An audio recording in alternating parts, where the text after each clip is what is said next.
Hi hello வணக்கம். இது உங்கள் சிவி ஜோன். சொல்லரும் எப்படி இருக்கீங்க? இப்போ பார்த்தீங்கன்னா சம்பவம், அதாவது மறுபடியும் அரோரா தன்னுடைய மந்திரத்தை வந்து ஆரம்பிச்சிட்டாங்க கமருதீனை சேஞ்ச் பண்ணுறதுக்கு.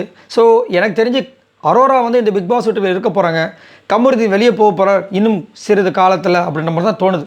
ஏன்னா இவரை வச்சு அரோரா செம்மையாக வந்து ப்ளே பண்ணி கொஞ்சம் கொஞ்சமாக வெளியே வராங்க. இவர் அப்படியே அடங்கி போயிட்டே இருக்கார். இன்றைக்கும் பாருங்கள், இப்போ கொஞ்ச நேரத்துக்கு முன்னாடி பேச ஆரம்பிக்கிறாங்க, ஃபுல்லாக விஜய் பர்வதை பற்றி கழுவி ஊற்றுறாங்க. இவர் கம்முன்னு கேட்டுட்ருக்காரு. நீங்கள் தானே சொல்லணும் விஜய் பர்வதை பற்றி அந்த மாதிரி சொல்லாதன்ட்டு. இவரும் சேர்ந்து கலாய்க்கிறார்.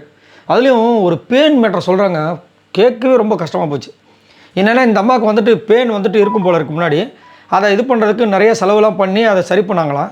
ஒரு நாள் திடீர்னு வந்துட்டு பேன் இருந்துச்சான், பேன் முட்டையோ இருந்துச்சான். அதை வந்து ரம்யா சப்தி எடுத்து இது பண்ணியிருப்பாங்க போல இருக்குது. அதை இவங்களுக்கு அசிங்கமாகிடுச்சான், அழுதாங்களாம். அப்புறம் ஒரு நாள் பார்த்தா இது வந்து விஜய் பார்வதியால் தான் அந்த பேன் வந்திருக்கான். எப்படி ஒரு கண்டுபிடி பார்த்தீங்களா? அவங்க பெட் எங்கே இருக்குது, இவங்க பெட் எங்கே இருக்குது, அந்த பேன் அங்கேருந்து ட்ராவல் பண்ணி இந்த அம்மா மேலே ஏறி மண்டையில் ஏறி அந்த முடியில் போய் உட்காந்து கொடுத்து நடத்திருக்கு. அதை கண்டுபிடிச்சிருக்காங்க. அது கேட்டிருக்காங்க அந்த பேனுக்கிட்ட போய்ட்டு, பேனே நீ எங்கேருந்து வந்திருக்குன்னு. அந்த பேன் சொல்லியிருக்குது, நான் விஜய் பார்வதி இருக்காங்களே. எந்த விஜய் பார்வதி?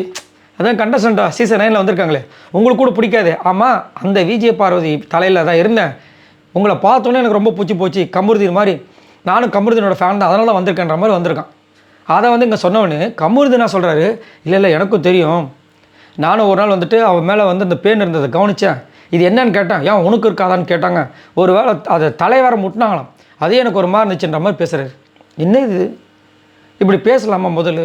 அப்போ நீங்கள் அந்த பொண்ணுக்கிட்டே பேசக்கூடாது. ஏன் அந்த பொண்ணுக்கிட்டே பேசுகிறீங்க, இந்த பொண்ணுக்கிட்டே பேசுகிறீங்க? அந்த பொண்ணை பற்றி இந்த பொண்ணுக்கிட்ட கலாய்க்கிறீங்க, ஆனால் இந்த பொண்ணை பற்றி விஜய் பார்வதிக்கு கலாய்க்கிறது கிடையாது.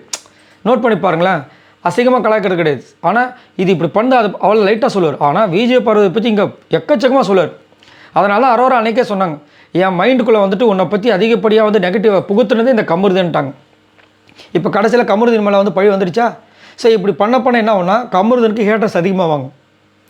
இவங்களோட பிளானே வந்துட்டு பார்த்தீங்கன்னா சைலண்ட்டாக துஷ ஆரம்பித்தாங்க. அடுத்தது கமருதீன் அனுப்புறதுக்கு நல்ல பிளான் போட்டாங்க. இவரும் வந்துட்டு அப்படியே ஏமாந்துட்டுருக்காரு. செம்ம காண்டாயிடுச்சு. அதுலேயும் குறிப்பாக வந்துட்டு பார்த்தியா நாமினேஷன் வேறு சொல்லிட்டாங்க. அவரே காண்டாயிட்டார். இந்த மாதிரி திரும்ப நாமினேஷனை பற்றி பேசாத. இல்லைடா நான் சொல்கிறத கேளு, நீ இப்போ பாரு, அவங்க கூட போனோடனே நாமினேஷன்லாம் வரப்பாரு அப்படின்ட்டு. ஆனால் நாமினேஷன் வந்து எவ்வளோ பெரிய பவர்ஃபுல்லான விஷயன்றது நம்ம எல்லாருக்குமே தெரியும். இதில் வேறு வந்துட்டு இன்னும் ஒரு சில விஷயங்கள் அவரு அதுக்கப்புறமா இதாகிட்டார். நீ என் கூட பேச மாட்டியா, உன் கூட பேசாமல் என்னால் இருக்க முடியல, உன்கிட்ட பேசும்போது தான் எனக்கு ஓப்பனாக பேசுகிற மாதிரி இருக்குது. என்னென்ன பேச்சு அப்பா, ரொம்ப மோசமாக போயிட்டுருக்குது. இது எங்கே போய் முடிய போகுதுன்னு தெரியல. ஆனால் கண்டிப்பாக கமருதீனோட இந்த பிக் பாஸ் ஹிஸ்ட்ரியில் சம்திங் நடக்க போகுது. ஏன்னா அப்பப்போ பாருங்கள், அதிர்ச்சி எவிக்ஷன், இப்போ வேறு பிரஜன் எவிக்டன்னு சொல்லிட்டு ஆல்ரெடி ஒரு நியூஸ் வந்திருக்கு. அப்படின்னும் போது கமருதீன்லாம் எந்த மூலைக்கு இப்போ வந்து அரோரா இப்படியே பண்ணிட்டு இருந்தாங்கன்னா தூக்கி டாப் 5ல் உட்கார வச்சுருவாங்க. ஆல்ரெடி வந்து கனியை வந்துட்டு சேவ் பண்ணுறதுக்கு பார்க்குறாங்க. இப்போ நிறைய பேர் வரும்போது விஜய் போகிறது ஆல்ரெடி ஒரு இடத்த பிடிச்சிட்டு வராங்க. அப்படின்னும்போது இவருக்கு இடமே இருக்காது. ஷாக்கிங் விஷயமா அடுத்த ஒரு வாரம் இல்லை 2 வாரத்தில் அமுச்சு விட்ருவாங்க. ஏன்னா இவரெல்லாம் டைரக்ட் நாமினேஷனில் இருக்கார். சம்மர்லாம் இப்போ அரோராலாம் நாமினேஷன் இல்லை, அடுத்த வாரம் சார் வராரு உள்ள டைரக்ட் நாமினேஷன். அடுத்த வாரமே ஷாக்கிங் எவிக்ஷன் ஆகிட்டா. ஏன்னா அடுத்த வாரம் பார்த்தீங்கன்னா கிட்டத்தட்ட வந்துட்டு இப்போ பிரஜன் தான் போயிருக்கார். ஸோ அந்த 8 பேர் மாடர்ன் சினிமாஸ் 8 பேர் தான் உள்ளே வருவாங்க.